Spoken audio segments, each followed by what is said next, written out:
Weddings are fantastic. They're this rare opportunity to step out of the day-to-day and say to someone, hey, I kind of like you. We've been videographers in the wedding industry here on Vancouver Island for over 10 years now. And one of the most common things we hear from couples and other vendors who want to plan a sustainable event is, I'd love to, but I just don't know how. So in this series, we're going to explore how to actually have a sustainable event. And with help from vendors all over Vancouver Island and across the wedding industry, we'll talk about how to create and celebrate a sustainable wedding from the planning stages to the footprint that's left behind. From the big picture to the small details, we'll provide tips and tricks for how to get you sustainably wed.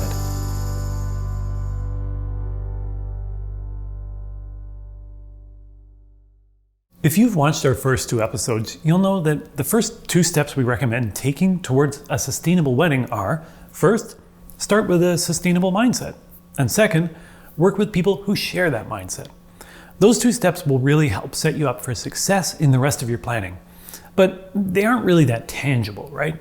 So in our next episodes, we're going to dive right into the practical decisions you can make that will help you keep your wedding footprint to a minimum. And we're going to kick that off in this episode by talking about sourcing locally and seasonally. Sourcing local materials and ingredients can make such a huge difference in so many ways. And to learn more about what sourcing local can look like, I met up with Chef Dan from Farmsgate Catering, who might just be the king of finding great local ingredients. So we're a catering company that operates in the Cowichan Valley, but really anywhere between Victoria and Comox, even out in Tofino and Ucluelet now, Salt Spring as well. We're a catering company on Vancouver Island, let's put it that way. Yeah. We do events that range from farmers markets just like this, to long table dinners, to weddings for a couple hundred people too. That's how we spend our time, I would say. Yeah. But who we are, I think, comes down more to how we operate our business. And that's just more of being really thoughtful and connecting with our community through sourcing. Something that's really cool about Farmsgate is that Dan and his team don't just source from BC farms or from Vancouver Island farms, they go hyper local. So if they have an event in Comox, they're going to do their best to source from farms in Comox. If they have an event in Saanich, they're going to source from Saanich growers and producers. This approach helps make sure that they're getting the best quality ingredients for every event. Hyperlocal is a pretty accurate term, especially because when we do events, like when we're doing events in Victoria or in Comox, we have farms that we access, maybe not, certainly not the entire menu, right, but for things like salad greens and things that we can prep on site that don't require a lot of prep before the event, then we get that from wherever the event's being held. And if we could do more, we would. That's something that it's fun for us. We love doing that. Oh, that's so cool. And we're certainly not unique when it comes to chefs around the world who are doing that kind of thing. And that's something that I think I've started doing that because chefs that I look up to, you hear about them doing the same thing. So right. And it just kind of makes sense, and that's kind of what I always say when people ask about why we source locally. Is well, it just kind of makes sense. Yeah. You have access to these amazing products. Why wouldn't you use them? Sourcing locally and seasonally is kind of a way of life for Dan and his team, and for many other caterers on Vancouver Island, which is just so awesome. I asked Dan why a wedding couple should consider sourcing locally for their event. For me, it's just about the circular economy, right? It's about keeping money in your community. Even if you are having a destination wedding on Vancouver Island, you'd want to support the community that you're having that event in, because it's easy that way, and it just makes sense to work with the caterers who are going to be sourcing from other suppliers in the same region, to work with bartenders who are using local distilled products, alcohol. It just makes sense. Yeah. What about the quality of the ingredient? Are you able to find the right quality of ingredient to serve at a wedding on Vancouver Island? Yeah. 100%. Yeah, no question there are some amazing farms out here that, you know, I've cooked in a lot of different places in my career, and there's stuff here that I never thought I would find on Vancouver Island, and there's the level of quality that's just as good as anywhere else, if not. In the Cowichan Valley and Saanich, and, you know, Comox Valley, you can go on and on of all these little beautiful, you know, micro growing areas that are producing just outstanding products. Dan has connections with providers everywhere, all over the island, and that's obviously something that not every wedding couple is going to have, because why would you? So I asked him for his advice for a couple who wants to source local ingredients and materials for their wedding. I really think it's just about the finding the right, like, if you find one person in that community that you're going to have your event who has the right mindset, they're going to know where you can get everything, you know, or at least know who to ask. So I think it's just putting feelers out there, finding that one venue or that one caterer, that one florist who does things right, and they'll help guide you. So if you watched our episode on finding your vendors, that message is going to sound pretty familiar. But I've got to say that I saw it in action firsthand with Dan as we walked around the market. Like, when he says he knows these vendors, he really knows them. Walking around the market with him is like walking around with a celebrity. Everyone's waving at him, and vendors are coming up and giving him new things to try. And he'll go up and check in with somebody who will be just like, swing by tomorrow, I'll leave the back door open, you can just grab the produce from the kitchen. It's really awesome. After we chatted with Dan, I really wanted to get a perspective on what the impact of not shopping locally could be. So to chat more about that, I went over to see Jill Doucette, the Executive Director of the Synergy Foundation. Throughout this series, we talk a lot about carbon footprint, but we haven't actually yet spoken about what a carbon footprint is. And so I'm hoping you can start us off with explaining that. What is a carbon footprint? A carbon footprint is really all of the greenhouse gas emissions that are a result of the activities of a given event, a given business, or a given lifestyle. Those can arise from direct emissions from, say, owning and operating a vehicle, or indirect emissions, such as producing waste that then goes to a landfill and produces methane gas.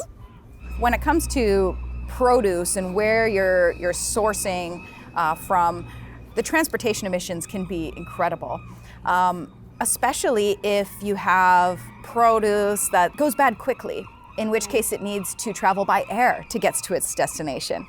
Then the carbon footprint skyrockets, no pun intended. So, you know, the distance is a huge factor, but also what kind of farm are you supporting? Because agriculture can be either a carbon source or a carbon sink, meaning that with sustainable and regenerative agriculture, you can actually sequester carbon from the atmosphere, and it's stored in the soil, and that soil is built over time. So practices like no-till and other sustainable permaculture type of systems, which are quickly being adopted in agriculture, can actually mean that your carbon footprint of buying that produce has sequestered carbon. So where, you know, choosing to support sustainable farmers and communicating to your caterer that these are the kind of farms that you want to support as local as possible, and ideally sustainable or regenerative farms where available. And choosing produce, of course, that's seasonal, because if it's not seasonal, it has to come from far away, and it may very well travel by air to get to your plate. We've talked a lot about food so far and how important it is to source locally where you can. And there are lots of benefits to sourcing locally beyond reducing your footprint. One of the big benefits, I think, is that you get to show off the unique products of the place where you're getting married. And you give your guests an experience that they won't be able to get anywhere else. And one of the best ways to do this, in my opinion, is with a cocktail. Wow. Okay, that's a step up.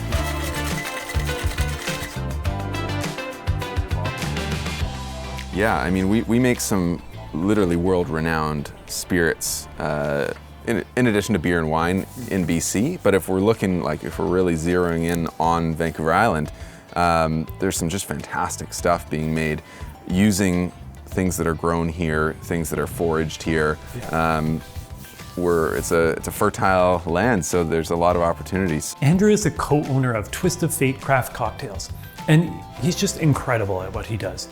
You might recognize him from the market with Dan. Andrew was there selling his cordial mixes, which allow you to make awesome cocktails easily at home. It's very dangerous.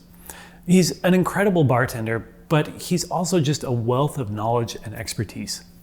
Places like Divine Distillery in Saanich, they have an incredible product called Ancient Grains, using all Vancouver Island grains, really unique stuff that isn't found in most whiskeys, that is won numerous gold medals. It's just fantastic stuff.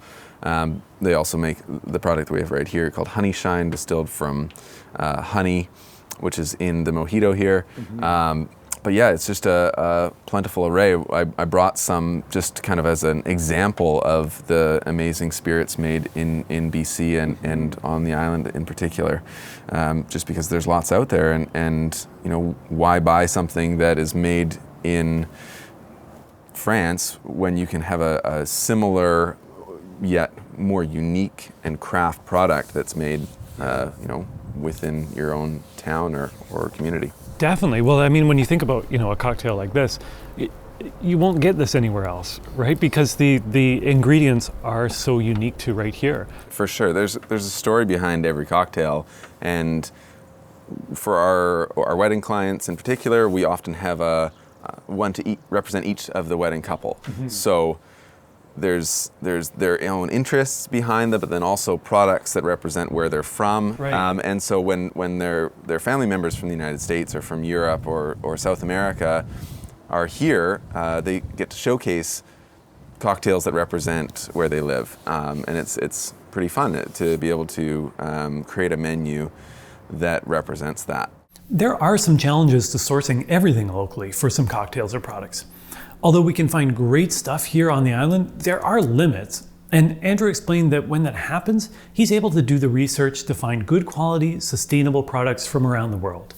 Absolutely, yeah. In the Orange Ginger Mojito, we've got a Nicaraguan rum. In order to be a rum, it has to be distilled from sugarcane. So we've got things like local representatives of rum they're distilled from honey, but if you need and want true rum, you have to go to the Caribbean. But there are sustainable producers like Flor de Caña who make fantastic rums that are ethically sourced and all fair trade certified. So yeah, it's finding that balance between just showcasing what we do here and then also being able to represent great things that are made all over the planet, because we like to think we're doing the best we can and we're doing the right thing, and we're really proud of what we do. So sustainability is super important to us, just because we love where we live so much and we want to protect it. But also it just makes sense. I mean, we want to deliver amazing cocktails in fine glassware to clients, because it's not the same as because look how fancy. yeah. If that was in a red Solo cup, it wouldn't really have the same appeal. No, I feel very elegant. Yeah, as you should. Andrew had some great recommendations for couples looking to be more sustainable, including sourcing wine and beer locally, and of course, working with a bartender who uses local craft spirits. But one of the things he also mentioned, which honestly I had never thought about before, is to lean into the seasonality of spirits. We also curate our cocktail menu based on seasons. So we have things that are kind of available in the fall and in the winter. We make our own apple cider using apples from our own apple trees in our backyard.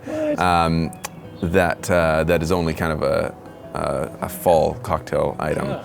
Yeah, there is some seasonality to it, but it's almost like a positive, because you just like naturally in the fall you're harvesting apples and you can showcase those elements in your cocktails. Amazing. So yeah, it's you just kind of you roll with it and make it work.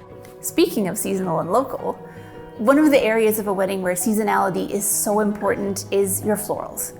There are tons of great flower farmers working on Vancouver Island who are working really hard to ensure that we have beautiful flowers grown here for as long as the growing season will allow it each year, which tends to line up pretty well with when the majority of weddings happen on the island. But not all florists use local flowers 100% of the time. So we visited Thanushi at Wild Bee Florals to learn more about what the impact can look like when flowers are imported from around the world. So, for example, here at the farm, we don't use any pesticides.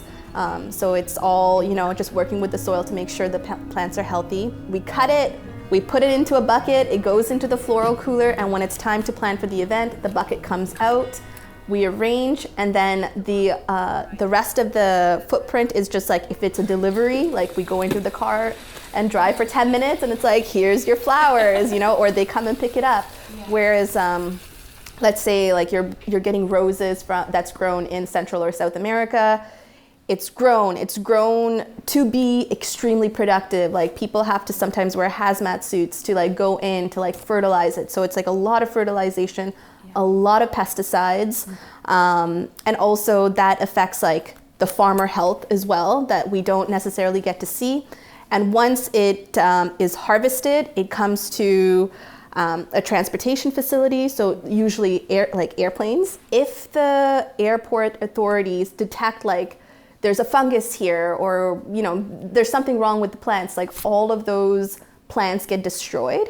So in order to make sure that it doesn't come to that, they spray a lot of fungicides so that things can come over to here and like look really good. And then once it's here, it goes to like another facility, people bid on it, more transportation to where the florists are, and then like where the flowers are going. So there's a lot of air miles and just a lot of gas and like diesel being spent on a perfect rose sometimes, you know? So if you're getting flowers from a local grower like Thanushi, you can feel good about the fact that your flowers have not traveled far to get to your event. And not only is she growing so many incredible flowers right on her farm, she's also harvesting sustainably from the natural landscape around her. So you can also feel good about the fact that places like Wild Bee Florals are using practices that are sustainable. But in this case, it's more than that. They're actually actively promoting healthy soil and biodiversity. At Wild Bee, Thanushi focuses on regenerative agriculture. Well, regenerative agriculture is actually like an umbrella term for a lot of different farming practices that focus on soil health. It focuses on the water cycle. It focuses on enhancing biodiversity while knowing that plants sequester carbon from the atmosphere. So it's building resiliency to climate change by making sure that there is no soil exposed unless you're about to plant. So if you look at our farm, you can see that the pathways are living pathways. And so when we mow it, the mulch gets put back into either a compost pile or it gets put right into our perennial patches to suppress weeds. So yeah, essentially it's focusing on soil health because that's the building block for the entire farm operation. Right. One of the key things about shopping locally on Vancouver Island is that you also kind of have to shop seasonally because certain types of food and flowers just don't grow here year-round.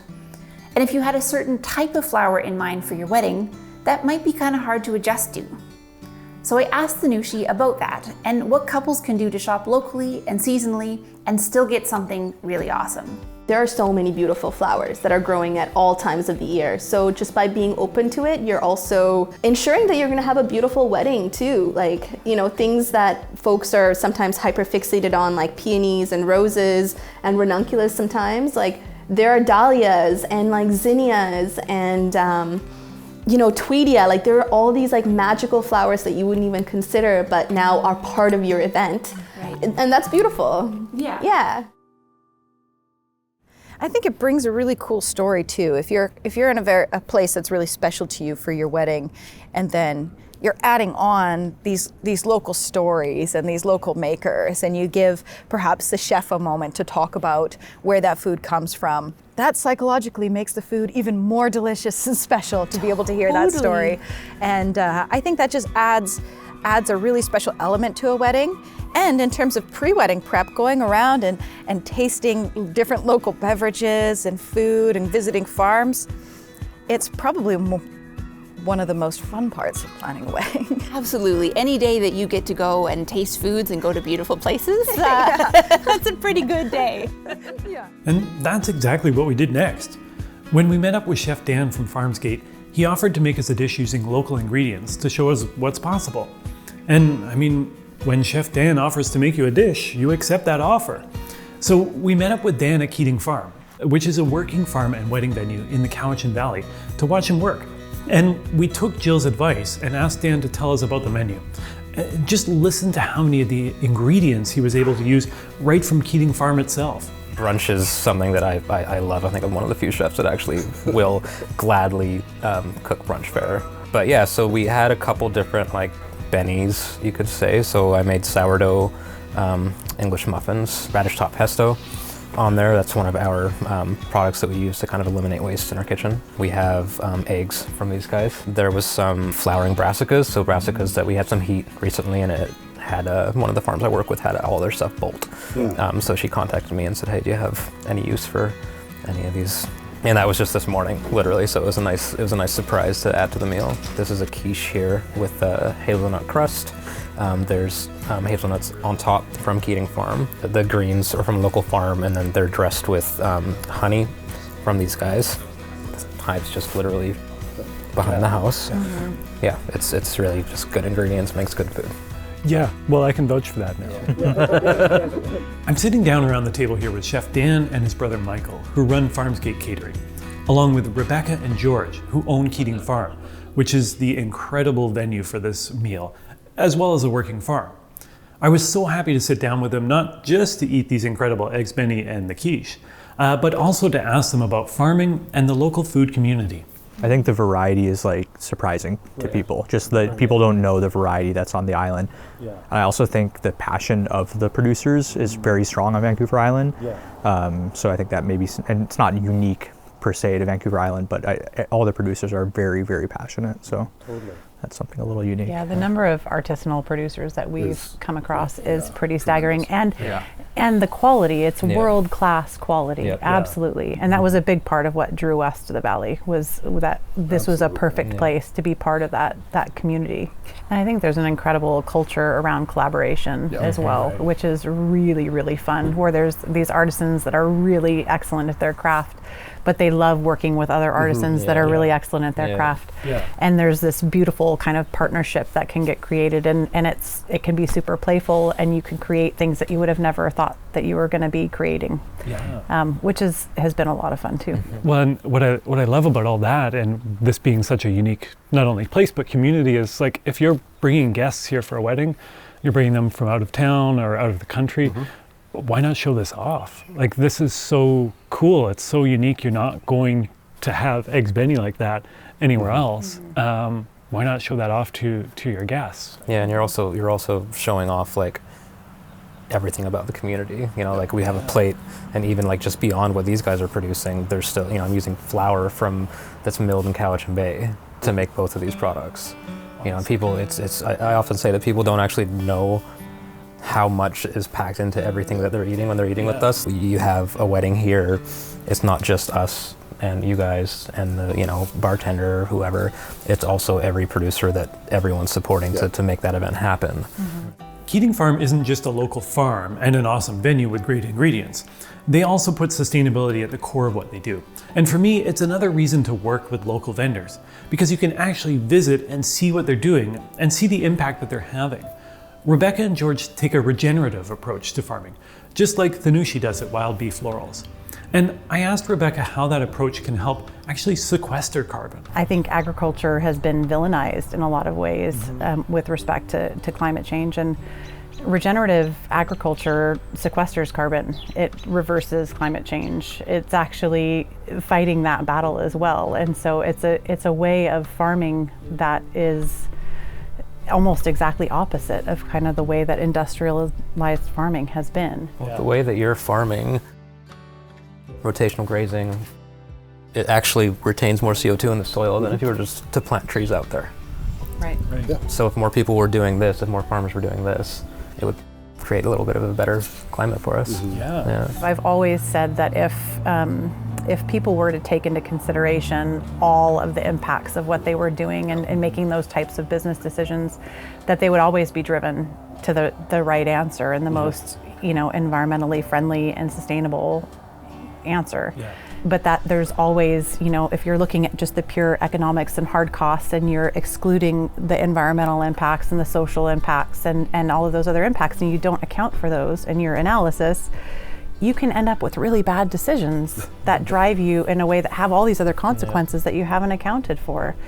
But I think some of those decisions are getting even simpler right now because of the state of the world. But I would really hope that we could get to a place where we're making more informed, well-rounded decisions overall, because it will continue to drive us towards making better decisions. Well, and on the flip side, if somebody chooses to have an event here and has catering from Farmsgate, not only are they're having a great event, they're having great food, but then that ripple effect goes out to the community. They're supporting the community here.